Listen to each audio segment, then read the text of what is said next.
Okay, sorry for that. We're talking about moles practice, which is also mostly Avogadro's hypothesis. So there's a lot of repetition. Gases at the same temperature, pressure, and volume of the same number of particles. That's Avogadro's hypothesis. So that's what we need to be looking for here.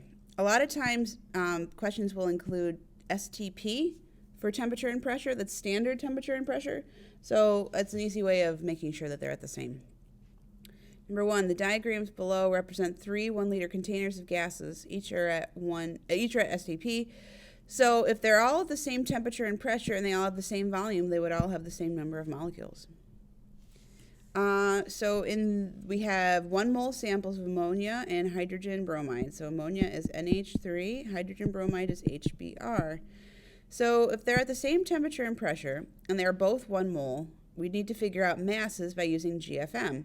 So nitrogen is 14 from the nitrogen and 3 times 1, so 3. So 17 grams per mole for ammonia. 1 here, and bromine is 80, so this is 81. So clearly, hydrogen bromide has a larger mass. But because all those other conditions are the same, they're going to have the equal number of molecules. A sample of H2 and a sample of N2 at STP contain the same number of molecules. Now, if we know they have the same number of molecules, they must have the same volume.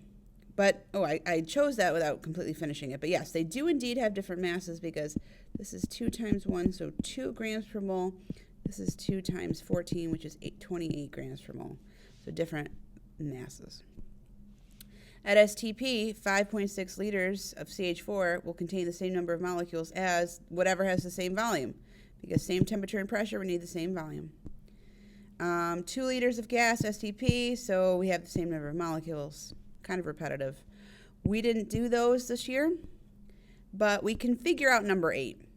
A compound has a molar mass of 90 grams per mole with an empirical formula of CH2O. What is the molecular formula? So let's remember, an empirical formula is the simplest form.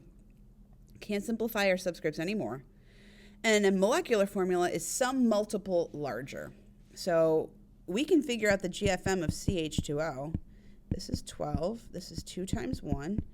That's, oh my goodness, you'll never read that. 2 times 1. And this is 16. So 12 plus 2 plus 16 is 30. So the simplest form is 30, but some multiple is 90. So if we do 90 divided by 30, we get a factor of 3. So let's multiply each of our subscripts by 3. So 1 times 3 is 3. 2 times 3 is 6. 3 times 1 is 3. So we need a 3, 6, 3. Which composition has the greatest percent? Which compound has the greatest percent composition by mass of sulfur? So I'm going to work down here. So sulfur is 32, so that would be the top. And barium is 132. Did I read that right? 137. Excuse me, 137. Where's my calculator? 137 plus 32. So it's 169. Again, these would be times 100. So 32 plus the mass of calcium, which is 40. So this is 72 times 100. And magnesium is 24, 56. And strontium is 88, 120. So, which would have the greatest percent composition of sulfur? You could certainly do these out, but I think if you look at this one, 32 over 56, that's the greatest, the closest of those two. So that would be the magnesium. Whoops. What is the total number of atoms contained in a 1 mole sample of helium? So 1 mole is 6.02 times 10 to the 23rd. All right, this worksheet was kind of repetitive, but you get to see some of the ways that they would ask you Avogadro's hypothesis questions. Thanks.